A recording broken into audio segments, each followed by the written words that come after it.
Hello. ए आवाज नहीं। आज हम लोग पढ़ रहे हैं क्या, सामाजिक विज्ञान। सामाजिक विज्ञान में आज हम लोग को मिला है क्या पढ़ने को, तो संघवाद। आखिर संघवाद है क्या, इस पे चर्चा करेंगे आज, ठीक है ना। देखो, बोलता है कि संघवाद का मतलब होता है कि देश में एक से ज्यादा स्तर के सरकार का होना। ठीक, हमारे देश में राज्य स्तर पर, केंद्र स्तर पर तथा पंचायत स्तर पे कानून बनाए गए हैं, उसे हम कौन कहते हैं, संघवाद। अब समझो, देखो इन्हें बोलता है कि राज्य स्तर पर, ठीक है ना। तब बाबू राज्य स्तर पे कुछ होता है तो बिहार के मुख्यमंत्री, अभी बिहार के मुख्यमंत्री कौन है बाबू बताओ। हम लोग का मुख्यमंत्री अभी कौन है रे, सम्राट चौधरी। हल्ला नहीं करो। तो देखो, राज्य स्तर पे जो कानून बनेगा वो कौन बनाएगा, सम्राट चौधरी। समझ में आया, ठीक है ना। देखो एक में 3 पॉइंट है ना रे। देखो, हमारे देश में राज्य स्तर पर, तो जो राज्य स्तर पर जो कानून बनाएगा इसको कौन बनाएगा, तो सम्राट चौधरी। अब दूसरा आ जाओ, केंद्र स्तर पर। ठीक, क्या केंद्र स्तर पर, तो केंद्र स्तर पर कौन बनाएगा, तो प्रधानमंत्री। ठीक है ना, केंद्र स्तर पर कौन बनाएगा, तो प्रधानमंत्री।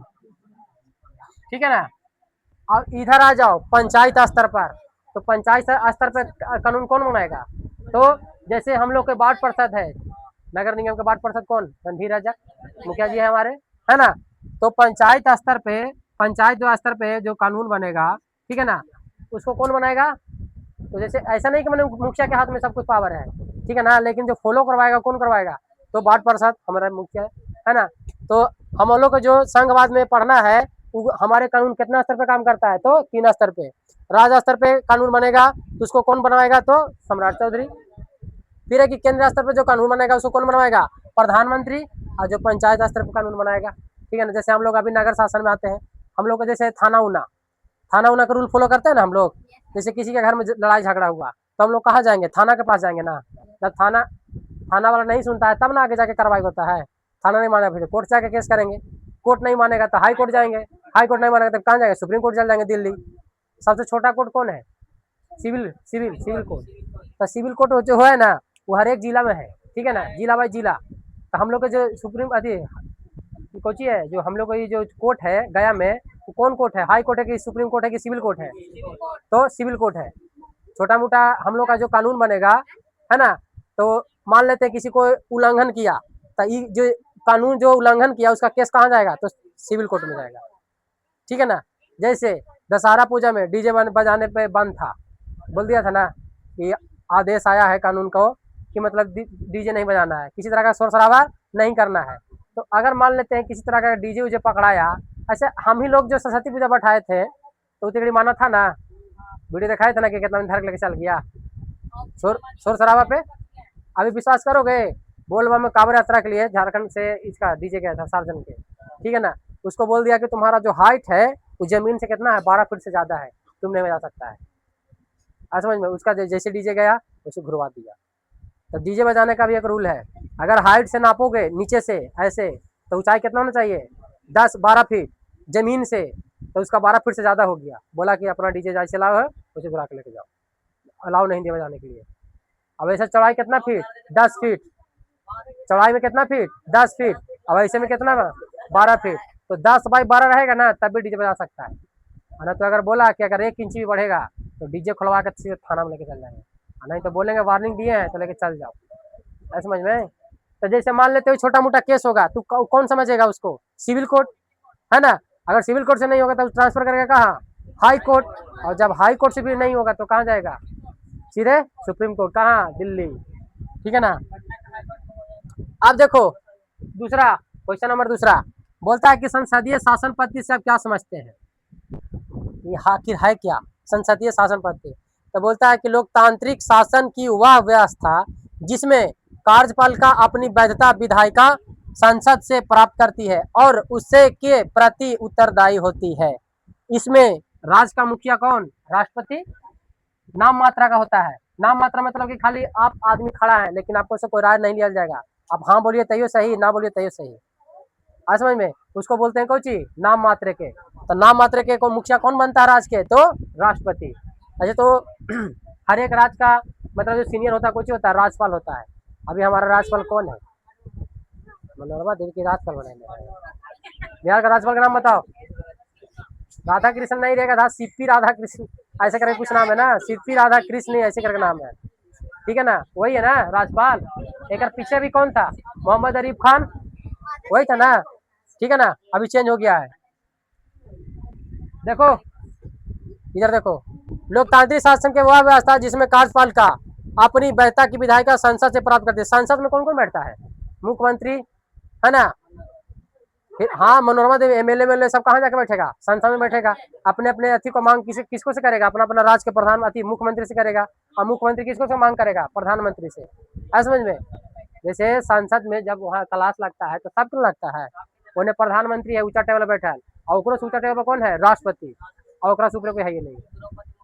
ठीक है ना, तो सबसे ऊंचा लेवल किसको प्राप्त है, राष्ट्रपति, मुर्मूर। हाँ ठीक है ना। अब इन्हें देखो सुनो, बोलता है कि सांसद से प्राप्त करती है। तो सांसद से प्राप्त करने का मतलब समझता है कि जो आदमी जो सांसद में बैठल है जो बोलेगा तो वही चीज होगा। जब कोई कानून बनता है, जैसे गया जिले का नाम चेंज हुआ तो क्या बगैर सांसद में पारित होले बन गया, सांसद में सब कोई मिल के साइन किया होगा तभी नाम चेंज हुआ गया का। इस पे तो नाम बड़ी दिन से चल रहा था, चर्चा में चल रहा था कि नाम चेंज होगा चेंज होगा। सबसे पहले डेमो देख लो, इधर रबर डैम का डेमो में दिखा दिया था ना कि गया का नाम चेंज होने वाला है, लिखल था ना गया जी, है ना, जल संसाधन केंद्र, ऐसे लिखल था। अब देखो ये नहीं, हल्ला नहीं करो। फिर बोलता है जबकि सरकार का वास्तविक मुखिया कौन होता है, प्रधानमंत्री। लेकिन सरकार का वास्तविक मुखिया ऐसे बोले तो होना चाहिए कौन, राष्ट्रपति। लेकिन जब ही इसको बोलते हैं संसदीय पद में, तो ये भी जबकि सरकार का वास्तविक मुखिया कौन होता है, प्रधानमंत्री होता है। समझ में। अब इधर आ जाओ कि शक्तियों का बंटवारा कितना वर्गों में किया गया है, 3 वर्गों में। पहला विधायिका, कार्यपालिका और न्यायपालिका। अभी हम लोग ये तीनों को पढ़ेंगे कि विधायिका क्या है ना, कार्यपालिका क्या है और न्यायपालिका क्या है। तीनों का काम अलग अलग कुछ किया हुआ है, बांटा हुआ है। ठीक है ना। देखो अभी हम लोग पढ़े थे क्या, सरकार का कितना अंग, 3 अंग। ठीक है ना, तो 3 अंग में पहले का क्या था, विधायिका। विधायिका है ना, तो देखो विधायिका क्या है, आखिर इसका काम क्या है। ठीक है ना, देखो रे, बोलता है सरकार का वह अंग, है ना, जिसे देश या राज्य के लिए कानून बनाना, बदलना एवं हटाने का अधिकार होता है, वह कौन सी कहलाता है, विधायिका। जैसे हमारे बिहार में दारू बंद करने का एक कानून पारित हुआ आज से कुछ दिन पहले, कौन करवाया था, नीतीश कुमार। बोला कि हमारे बिहार में दारू को कुछ किया जाए, बंद किया जाए। तो क्या कुछ दिन पहले दारू बंद हुआ, तभी तक बंद है, लेकिन चुपके चोरी अभी भी मिलता है। ठीक है ना। अगर मान लेते कोई जैसे नया कानून पारित हुआ, ये एग्जाम्पल बिहार है, तो यही तो दरुए वाला तो ठीक है कि ना। देख रहा है ना आपके सामने, जैसे कानून पहले बना, कहाँ बना, संसद में। उसको बोला गया, फिर बोल के बताया गया कि बाबू ऐसा सा है हमारे बिहार में, बहुत बदनामी हो रहा है ना, तो उसको ऐसे करो तब जाके हम लोग को थोड़ा अति से राहत मिलेगा। महिलाएं लोग ने बहुत आवाज उठाया था, महिला लोग बोला कि जो नारी शक्ति है धीरे धीरे कमजोर होते जा रहा है, क्योंकि सबके घर में दारू पीने वाला का जनसंख्या कुछ हो रहा था, बढ़ रहा था। जब खुलेआम मिलेगा तो ज्यादा पिएगा आदमी, अच्छा चुपके चोरी मिलता था ना, कम पीता है कि ना। तो वही बोला, तो बताओ दारू बनाने का जैसे अति पारित हुआ तो लागू हुआ पूरे बिहार में, तो बिहार में बंद है ना, बाकी चुपके चोरी आज भी चल रहा है। लेकिन सुने में आया है नया न्यूज कि हमारे सम्राट चौधरी माननीय मुख्यमंत्री जी बोले हैं कि फिर से दारू को किया जाए, चालू किया जाए, हमारा बिहार घाटा में जा रहा है, ऐसे बोले हैं। ठीक है ना। अब देखो पूरे पर कुछ दिन तक बैठक चलेगा, बैठक कहाँ चलेगा, संसद में। तो जब संसद में सब आदमी मिलकर आधा से बेसी आदमी जब साइन कर देगा, है ना, कि चलो दारू चालू किया जाए, तब कुछ हो जाएगा, चालू हो जाएगा फिर से वही होगा, आ जाओ 30 रुपये बोतल, 20 रुपये बोतल, ओने बैठ के बेचेगा, ओने बैठ के बेचेगा, रोड किनारे बैठ के बेचेगा, है कि ना। अपने जगह पे आ जाओ, पढ़ाते समय अगर डिस्टर्ब किया रे तो मारेंगे तो रोते रोते घर चल जाएगा, बता देते हैं। ठीक, बैठा के अपना जगह पे। समझ में आया। विधायिका का काम क्या है, किसी तरह का कोई कानून को बनाना, और कानून बना के, है ना, उसको कुछ करना, लागू करना। ठीक है ना। अगर मान लेते हैं कोई कानून अगर खराब हुआ या खराब बन गया, तो उसको कुछ करेगा, वो उसको हटाने का भी काम करेगा। किसका अधिकार है, तो विधायिका का। नीचे से कोई अगर कानून ठीक नहीं बना है तो उसको कौन हटाएगा, तो विधायिका, उसका अधिकार है। समझ में। जैसे मान लेते हैं जब कानून कोई बना सकता है तो उसको हटा नहीं सकता है, तो दोनों का अधिकार ओकरे पास है, तो केकरा पास, तो विधायिका के पास। बैठो ना रे, नीचे से आओ, बैठ, इतना दूर से खाली नीचे से आओ, बैठ जाओ। देखो ये नहीं, अब है एग्जाम्पल में इसके सदस्यों को विधायक या सांसद कहा जाता है। जो विधायिका जो होता है वो जो आदमी है उसको कोची बोला जाता है, चाहे तो विधायक बोला जाएगा और नहीं तो कोची बोला जाएगा, सांसद बोला जाएगा। ठीक है ना। अब देखो ये कार्यपालिका, ये तो हो गया पहला कोची विधायिका, दूसरा क्या है कार्यपालिका। तो कार्यपालिका का क्या काम है, बैठ जा रे, बैठ जा।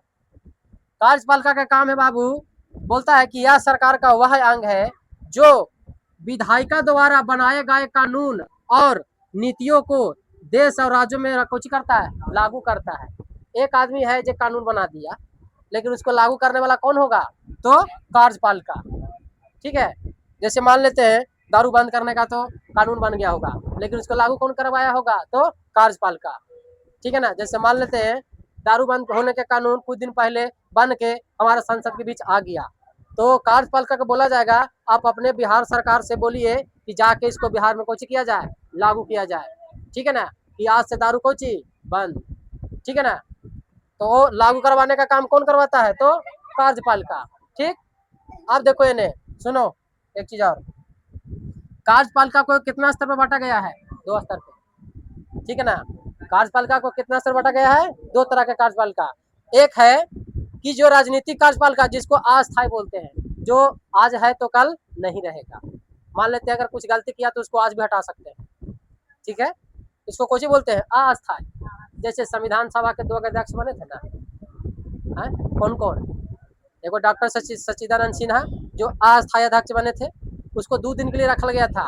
वो बने थे 9 दिसंबर को, बने थे ना रे, लेकिन एगो फिर कौन बना अस्थायी, तो 11 दिसंबर को कौन, हमारे डॉक्टर राजेंद्र प्रसाद, जो बिहार के प्रथम राष्ट्रपति बने थे। ठीक है, समझ में आया। तो देखो ये बोलता है कि कार्यपालिका को कितना स्तर पर बांटा गया बाबू, तो 2 स्तर पर। एक है राजनीतिक कार्यपालिका, इसे अस्थायी बोलते हैं। अब देखो इसमें जनता द्वारा चुने गए प्रतिनिधि होते हैं, मतलब जनता चुन के देता है आदमी को। जैसे हम वोट करेंगे, हम नीतीश कुमार को वोट करेंगे तो नीतीश कुमार जीतेगा ना। जैसे सब आदमी मिल के किसको वोट दे दिया, नीतीश कुमार के। जैसे 2 खड़ा है आदमी, एगो लालू यादव जी और एगो नीतीश कुमार, तो सब मिल के आधा से बेसी जनता वोट दे दिया किसको, नीतीश कुमार को। तब जीतेगा कौन, नीतीश कुमार जीतेगा ना, है कि ना। तो वह बोलता है कि इसमें देखो, इसमें जनता द्वारा चुने गए प्रतिनिधि होते हैं, केकरा में रे, तो राजनीतिक कार्यपालिका में। समझ में, राजनीतिक कार्यपालिका में जनता द्वारा चुने गए कौन होता है, प्रतिनिधि। प्रतिनिधि मतलब होता है जैसे आदमी जिसको हम जिताए हैं वोट देके, समझ में। ठीक है ना। तो एग्जाम्पल में राष्ट्रपति, प्रधानमंत्री, मुख्यमंत्री और सभी मंत्री। जैसे अभी हमारे स्वास्थ्य मंत्री कौन नाम था, धर्मेंद्र जिसको बोलता था, वीडियो वायरल हुआ था ना, जो इस्तीफा थे वीडियो वायरल हुआ था, बेचारा अपने से हाथ जोड़ के इस्तीफा मांग लिया ना, है ना, वो चलते ना दंगा हो रहा था उतना। अभी नया हम लोग को कौन बना है बताओ, कौन है रे, नायका का नाम कुछ है, नायका शिक्षा मंत्री का नाम कुछ है, कौन जोशी नाम है, प्रहलाद जोशी। तो अभी हम लोग को जो बीच में नए शिक्षा मंत्री आए हैं उसको नाम कुछ है, प्रहलाद जोशी, याद रखिएगा। अब देखो सुनो, जनता जब चुन सकता है तो जनता हटा भी सकता है। एग्जाम्पल देख लिया ना, जब दिल्ली में मांग किया है ना, जंतर मंतर में जाके कि हमारे कानून मंत्री को हटाया जाए, अपने से इस्तीफा देकर हट गया ना, हटा कि नहीं हटा। तो जनता के हाथ में बहुत पावर है, जनता चाहेगा तो एक दिन में तुमको राजा बना सकता है, और एक दिन में चाहेगा तो रोड पे बुला सकता है। सब सब हाँ, एक डायलॉग रिलीज हो रहा है कि शेर जब 2 कदम पीछे लिया है तो 4 कदम बढ़ने का औकात है, तब वो पीछे लिया है। ठीक है ना, खैर छोड़ो वो सब, हम लोग राजनीतिक दुनिया में नहीं जाना बाबू, अभी हम लोग स्टूडेंट है, स्टूडेंट जैसा पढ़ो। ठीक है ना। अब देखो अस्थायी कार्यपालिका ये होता है प्रशासनिक, ये तो है अस्थायी, मतलब कहनो चल जाएगा। ठीक है ना, आए समझ में। हाँ एक चीज और है एक में देखो, एक चीज और, इसका कार्यकाल कितना साल का होता है, इसका कार्यकाल कितना साल का होता है, अरे चुप रहो ना रे, हम ही बोल रहे हैं सर। चुप रहो ना, हम एक को नहीं छोड़ेंगे। शांति से बैठ। हलवा कैसा आ रहा है? जब बोर्ड पे बोलते हैं ना कि और हमको तो दिख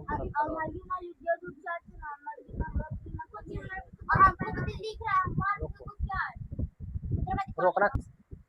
देखो ध्यान दो इधर, बोलता है कि ई होता है कोची आ, ई होता है अस्थाई, ई कोची है अस्थाई, अस्थाई कार्यपालिका जिसमें प्रशासनिक विभाग आता है। पुलिस उलिस कौन में है? प्रशासनिक विभाग में। बोलता है इसमें सिविल सेवक जैसे आईएएस और आईपीएस है ना, और अन्य सरकारी कर्मचारी आते हैं जो सरकार की योजनाओं को जमीनी स्तर पर कोची करते हैं, लागू करते हैं। जैसे सरकार कोई कानून बनाया तो गांव गांव में लागू कराने के लिए कौन? नीतीश कुमार आएंगे अपने से? बोलो, दारू बंद कराने के लिए नीतीश कुमार आएंगे ना ना, उसका जो पुलिस प्रशासन है वही ना आएगा। जैसे मान लेते हैं अभी इधर कोई दारू का रेट बनाता है तो क्या पटना से पुलिस आता है, नीतीश कुमार भेजता है ना ना। मेडिकल थाना हमारे ग्रामीण क्षेत्र का जो थाना वही ना आता है। तो ये बोलता है कि इसमें प्रशासनिक विभाग के जो अन्य कर्मचारी है वो किसको में आता है? तो अस्थायी कार्यपालिका में आता है। ठीक है ना, आता है जो सरकार की योजनाओं को कोशिश करते हैं जमीनी स्तर पर लागू करते हैं। जमीनी स्तर मतलब कोशिश गाँव गाँव घर घर। ठीक, अब है एग्जाम्पल दिए हुए हैं गया शहर का डीएम। जैसे अगर पूरे गया में किसी तरह का कांड हुआ तो सबसे पहले किसको से पूछा जाएगा? तो गया के डीएम से। जैसे छोटा मोटा काम नहीं, जैसे मान लेते गया में कितरो पूरा मतलब पानी में बाढ़ आ गया है या पूरा गया आधा डूब गया है, तो इस पे कानून जो बनाएगा कि सब आदमी को अंदर रहना है घर के अंदर, ये कानून कौन बनाएगा? तो गया का डीएम बनाएगा। आज समझ में? धारा 144 लागू कर देगा, कोई के एक दूसरे के बातचीत नहीं कर देगा, 3 आदमी एक साथ घूम नहीं सकता है। तो धारा लागू होता है ना, बहुत खतरनाक। जैसे लॉकडाउन में कैसे हुआ था, देखा था लॉकडाउन में आदमी नजर आता था दौड़ा का मारता था पुलिस, याद है ना? तो नहीं था ना रहे लॉकडाउन में रहे। अब देखो गया शहर का डीएम सपोर्ट है, जैसे गया में कुछ किसी तरह का थी हुआ तो उसको कानून कौन बनाएगा? तो गया का डीएम बनाएगा। ये मांग करेगा आगे कि हमारा गया शहर में ऐसा ऐसा कांड हो रहा है, हमको पावर दिया जाए, हम अपना अति को लागू कर सकते हैं। ठीक है ना, ये हम लागू करेंगे तब जाके भीड़ में कुछ हो जाएगा, शांति मिलेगा। जैसे गया शहर में मेला लगेगा कौन दिन? दशहरा के दिन। तो क्या गया का डीएम जितना जितना का आदेश देगा ना कि इतना पुलिस यहाँ होना चाहिए गोलविगा मोड़ पे, और इतना पुलिस गया कॉलेज मोड़ पे, और इतना पुलिस सिकड़िया मोड़ पे, तो होना चाहिए तो होना चाहिए। है समझ में? जब बैठक बैठता है कोई चीज पर्व उरब होता है ना तो पहले बैठक बैठेगा तो डीएम बुलाएगा सबको, फिर सबको बुला के मीटिंग करवाएगा। मीटिंग कराने के बाद सबको जितना जितना थाना प्रभारी है सब अपना जाएगा थाना में, और थाना में सब पुलिस को समझाएगा, फिर पुलिस अपना अपना ड्यूटी को कुछ करेगा, निभाएगा। ऐसे होता है। ठीक है ना, तो समझो इधर। देखो रे, हम लोग को जैसे 3 को बात अति किए थे तो 3 को भी कौन है? लास्ट है ना, न्यायपालिका। पहला कौची था? विधायिका, फिर कार्यपालिका, और कार्यपालिका के बाद कौन? न्यायपालिका। अब देखो इसका काम क्या है, ये कौची करेगा? तो देखो क्या है, बोलता है सरकार का वह अंग जो कानून को व्याख्या करता है, मतलब जो कानून को कौची करता है? मानता है। ठीक है ना, और उनको उल्लंघन करने वालों को कौची करता है? दंड देता है ना, तथा समाज में न्याय स्थापित करता है। जैसे अगर मान लेते हैं कि दारू बंद है ना, तो दारू बंद है बाबू और तू उसको पी रहा है, तो तुमको पुलिस धर के लेके जाएगा कि छोड़ेगा? धर के लेके जाएगा ना। तो जब धर के लेके जाएगा तो कहाँ लेके जाएगा? थाना में। मतलब थाना में लेके गया तो तू कोई उल्लंघन किया है तब ना थाना में लेके गया, फिर थाना से तुमको कहाँ लेके जाएगा? कोर्ट में। कोर्ट में लेके जाएगा ना। तो देखो अभी कोर्ट इधर है, थोड़ा पहले इसको समझ लेते हैं। तो वही बोलता है कि सरकार का वह अंग जो कानून के व्याख्या करता है और उनका उल्लंघन करने वालों को कुछ करता है? दंड देता है ना, तथा समाज में कुछ करता है? न्याय स्थापित करता है। मतलब हर एक के अति में सरकार के नज़र में सब एक समान हो। ठीक है ना, इसको क्या बोलते हैं? न्याय बोलते हैं। लेकिन अभी तो न्याय पैसा पे बिक जा रहा है, बिक जा रहा है ना। पहले भी पढ़ाए हैं, इसके पास पैसा ज़्यादा है, एक दिन में थाना में छोड़ के घर आ जा रहा है कि ना। लेकिन ऐसा सब नहीं होता है, कोई कोई में होता है। ठीक है ना, अब देखो इन्हें लोकतंत्र के 3 अंग, इनमें से ये कौची है? महत्वपूर्ण है। जैसे लोकतंत्र के कितना अंग? 3 गो, कार्यपालिका, विधायिका, और एगो कौची? न्यायपालिका। तो बोलेगा तीनों में सबसे ज्यादा इम्पोर्टेंट कौन है? तो कौन है? तो न्यायपालिका। जब आई रे कोई काम हुआ और उसके पीछे न्याय नहीं मिला तो काम होगा सही से? तो सबसे इम्पोर्टेंट कौन है? तो न्यायपालिका। समझ में आया? ठीक है ना। हाँ, तो पूछेगा कि जैसे सरकार के 3 अंग में सबसे ज़्यादा महत्वपूर्ण कौन सा है, तो इसका नाम ले लेना, न्यायपालिका। अगर किसी काम में न्याय मिलेगा तभी आदमी कहेगा कि ना चलो ठीक है काम हुआ है ना। अब इधर आ जाओ, बोलता है कि न्याय ऐसे मतलब जैसे न्याय 3 प्रकार से न्याय मिल सकता है। देखो कहाँ कहाँ से, तो देखो तीनों यहाँ पर है लिखा हुआ। पहला में बाबू कौची, तो सर्वोच्च न्यायालय, ई लेवल में सबसे कहाँ है, ऊंचा, ठीक है ना, जिसको हम कोची बोलते हैं, सुप्रीम कोर्ट। अब देखो बोलता है यह पूरे देश की सबसे बड़ी और अंतिम अदालत है, मतलब एक बाद अदालत है ये नहीं है, यही फांसी का सजा सुना देगा, ठीक है ना। एक बाद अगर मान लेते हैं कि पहले यहाँ से जिला जिला जिला कोर्ट में गया कोई, जिला कोर्ट से अगर नहीं हुआ था फिर कहाँ गया, तो हाई कोर्ट, जब हाई कोर्ट से नहीं हुआ था कहाँ आया, सुप्रीम कोर्ट। सुप्रीम कोर्ट में चाहे तो मरो और चाहे तो मतलब अगर बचने का उम्मीद है तो बच सकते हो, ठीक है ना। अच्छा एक चीज़ और बताए थे, किसी को अगर फांसी की सजा अगर है माफ करवाना तो उसको कौन कर सकता है, भारत के कौन, मुख्यमंत्री, राष्ट्रपति, प्रधानमंत्री, कौन आए थे ना, कि भारत के राष्ट्रपति के पावर, भारत के राष्ट्रपति के पास में इतना पावर है कि किसी को फांसी के सजा को कुछ करवा सकता है, रुकवा सकता है। अगर बोल दिया कि चलो इसको फांसी नहीं दिया जाए तो कोई ऐसा अदालत नहीं है उसके लिए कि मतलब उसको कोई कह के और जबरदस्ती को फांसी पे चढ़ा दिया जाएगा, ऐसा नहीं है। है समझ में। इधर देखो अब है उच्च न्यायालय। अच्छा सुप्रीम कोर्ट कहाँ है बाबू, दिल्ली में। हम लोग का सुप्रीम कोर्ट कहाँ है, दिल्ली। तो दिल्ली जो है पूरे भारत देश का है ना एक सुप्रीम कोर्ट, है ना। तो बोलेगा कि भारत देश का सबसे, है ना, कौन उच्च मतलब हाई जो हाई लेवल का जो कोर्ट है उसको क्या बोलते हैं, तो सुप्रीम कोर्ट, ठीक है ना। यहाँ सबसे अंतिम अदालत होता है। इसके नीचे आ जाओ, उच्च न्यायालय जिसको बोलते हैं कोची, हाई कोर्ट, यह राज्य स्तर की सबसे बड़ी अदालत है। आई कोची है, देश स्तर की है। आई कोची राज्य स्तर के, तो राज्य जैसे हमारा बिहार में 28 जिला है ना, तो हमारा बिहार का एक राज्य का एक न्यायालय है। तो हम लोग का जो हाई कोर्ट है वो कहाँ है, पटना, ठीक है ना। कहाँ रे, पटना। तो देखो बोलता है यही वर्तमान में कितना है रे, 25। बोलेगा अभी हमारे राज्य में हाई कोर्ट की संख्या कितना है, तो 25, ठीक है ना। राज्य में रे, राज्य में नहीं, पूरे जैसे हमारा भारत में कितना राज्य, 28 गो। हाँ तो उसी तरीका से है, ठीक है ना। अब आ जाओ जिला न्यायालय, डिस्ट्रिक्ट कोर्ट जिसको बोलते हैं। ये हमारे तो बिहार में 38 जिला है ना, तो जिला बाई जिला हर एक का कुछ होता है, कोर्ट होता है। जैसे हम लोग गया जिला में है तो गया जिला का कोर्ट है, जहानाबाद जिला तो जहानाबाद का जिला का अलग कोर्ट है समझ में। यही बोलता है यह जिला स्तर का अदालत होती है। इसमें सिविल सिविल मतलब हम लोग जनता लोग, ठीक है ना, और क्रिमिनल जो अपराध करके जाता है, जैसे किसी को गोली मार दिया तो कुछ हुआ, क्रिमिनल अपराध, तो दोनों का केस को कुछ किया जाता है, शुरुआती सुनवाई किया जाता है कहाँ, सिविल कोर्ट में। अगर कोई आदमी मान लेते किसी तरह का मुकदमा किया तो सबसे पहले उसको कहाँ लेके जाएगा, डिस्ट्रिक्ट कोर्ट जिसको सिविल कोर्ट बोलते हैं, ठीक है ना। जब सिविल कोर्ट से नहीं होगा तो उसको कहाँ लेके जाएगा, हाई कोर्ट। जब हाई कोर्ट से नहीं होगा तो कहाँ लेके जाएगा, सुप्रीम कोर्ट। और यही दम ऑर्डर दे देगा कि चाहे तो इसको फांसी दो और नहीं तो इसको आज़ाद कर दो, 2 काम में 1 काम, ठीक। तो आज का वीडियो समाप्त होता है यहीं तक, ठीक है ना। बाकी अच्छा लगे तो वीडियो को सब्सक्राइब करो, कमेंट करो।